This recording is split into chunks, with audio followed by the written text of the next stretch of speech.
Tu crois vraiment que tu vas réussir sans moi? Elle attrapa la poignée de la valise. J'ai réussi avant toi, et je réussirai après toi. Si tu franchis cette porte, ne reviens jamais. Elle sourit légèrement. La porte s'ouvrit. Un courant d'air froid traversa la maison, comme une respiration nouvelle. Avant de sortir, elle se retourna. Je t'ai aimé sincèrement, mais je refuse d'élever mon enfant dans le manque de respect.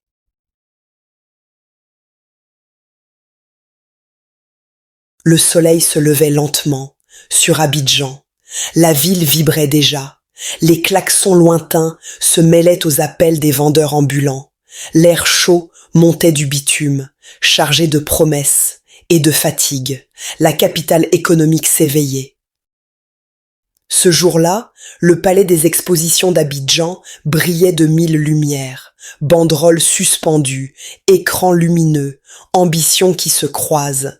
C'était la journée d'ouverture entrepreneuriale, un lieu où les idées cherchent des investisseurs et où certains destins se rencontrent sans le savoir. Olive s'y trouvait pour une raison précise. Elle ne venait pas chercher l'amour. Elle venait défendre son avenir. Tailleur beige, parfaitement ajusté. Talons sobres, frappant le sol avec assurance. Un dossier serré contre sa poitrine.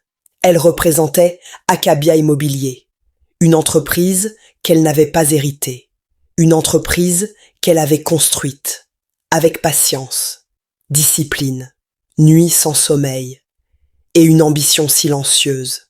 Son regard était sérieux, concentré, celui d'une femme qui sait exactement où elle va et combien cela lui a coûté d'y arriver. Peu de gens savaient que derrière son nom se cachait l'une des familles les plus respectées du pays. Mais Olive avait fait un choix rare. Elle ne voulait pas vivre dans l'ombre de la fortune familiale. Elle voulait son propre empire, discrète, travailleuse, déterminée. Son nom devait peser pour son travail, pas pour son sang. Yannick, lui, était venu en simple visiteur, un badge accroché à la veste, une montre brillante, un pas assuré. Il avançait entre les stands, observant tout. Quand il entra dans le hall principal, son regard s'arrêta net. Sur elle, Olive. Sa peau ébène captait la lumière artificielle. Son port de tête imposait naturellement le respect.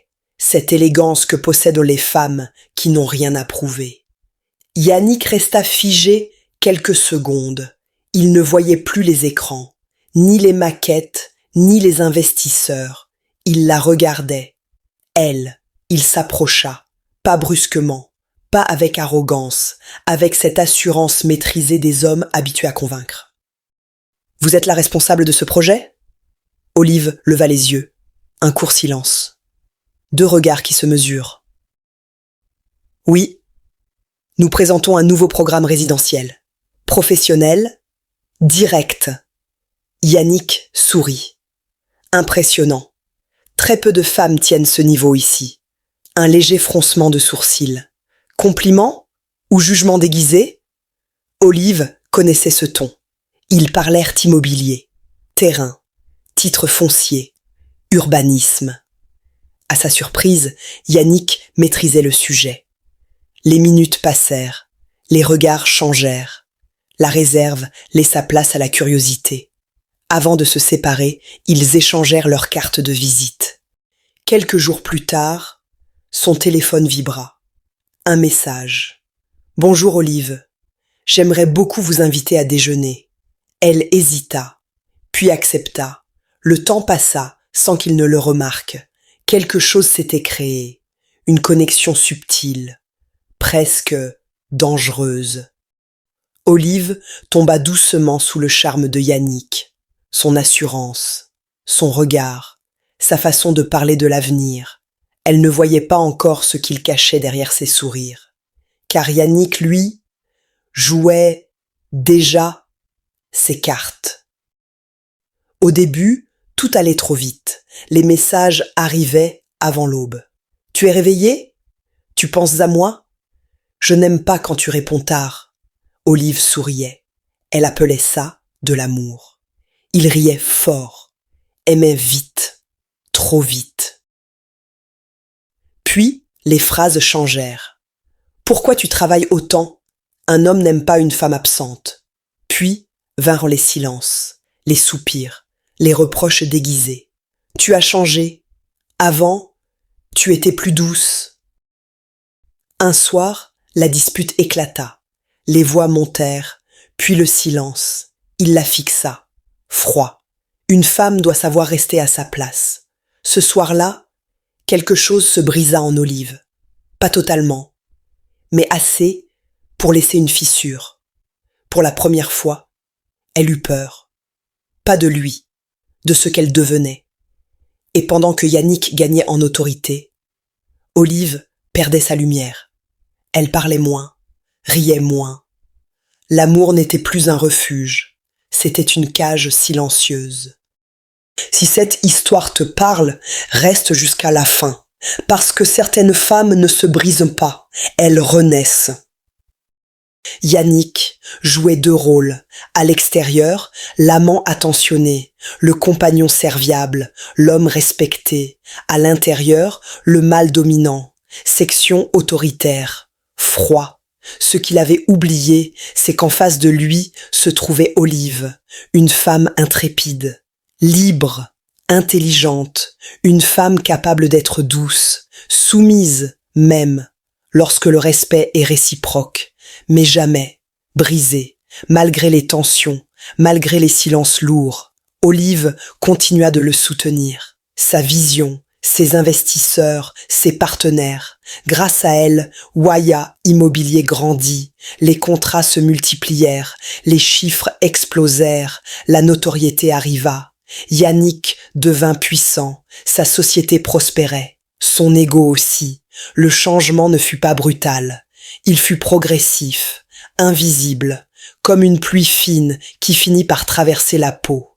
Yannick ne criait pas toujours, parfois, un simple regard suffisait, un regard qui juge, un regard qui rabaisse, un regard qui ordonne, sans parler. Tu parles trop. Tu donnes trop ton avis. Tu oublies que je suis l'homme ici. Olive encaissait. Elle se disait que ça passerait. Les disputes devinrent fréquentes. Pour rien. Un appel manqué. Un retard de 10 minutes. Un dîner pas prêt. Tu fais exprès? Tu veux me provoquer? Il claquait les portes. Elle pleurait en silence. En public, Yannick brillait. Charmant, drôle, admiré. Mais à la maison, sa voix changeait. Tu m'as fait honte devant mes amis. Tu crois que sans moi tu serais où? Ces mots entraient dans son cœur, comme des couteaux lents. Un soir, tout bascula.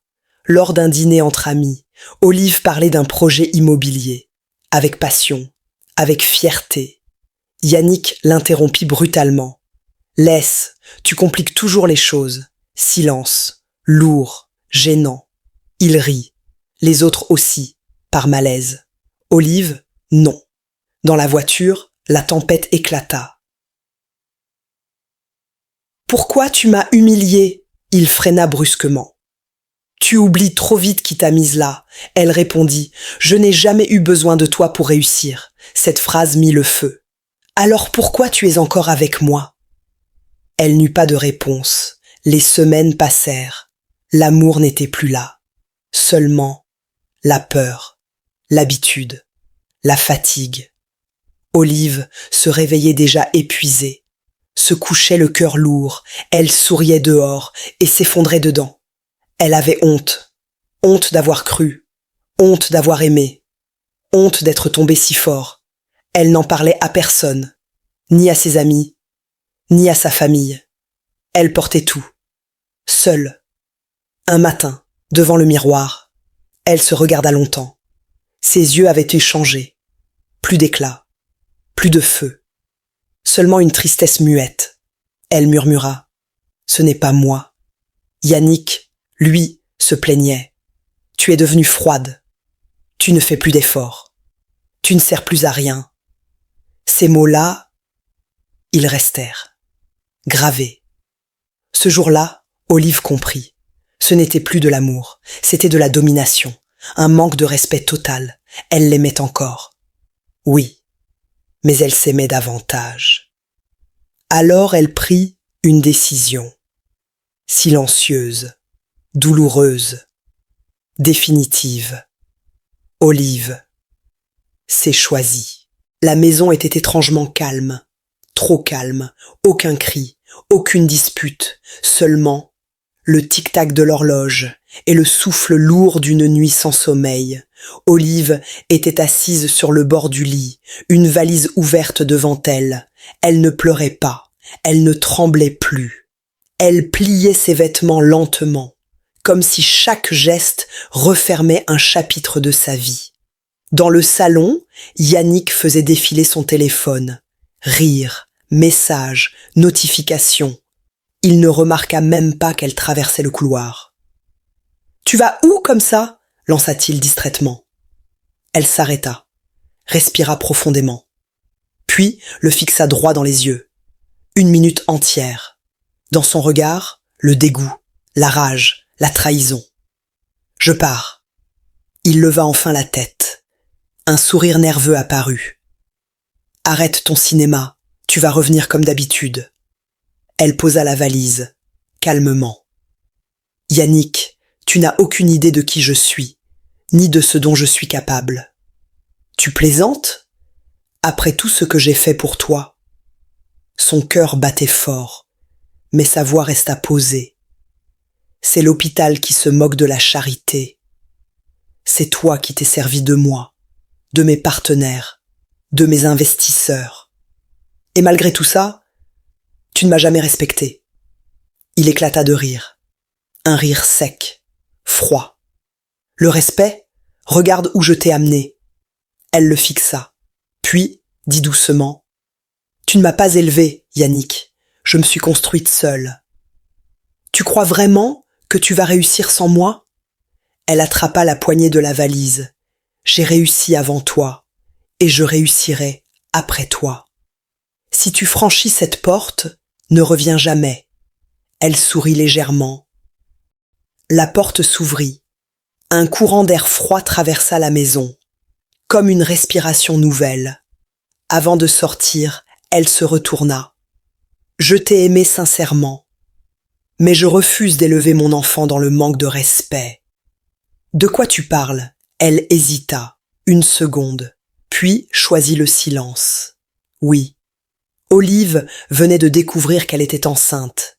Et elle avait décidé une chose, son enfant ne grandirait jamais dans une relation toxique. La porte se referma, doucement, sans fracas, mais avec un bruit plus fort que n'importe quel cri, celui d'une femme qui se choisit.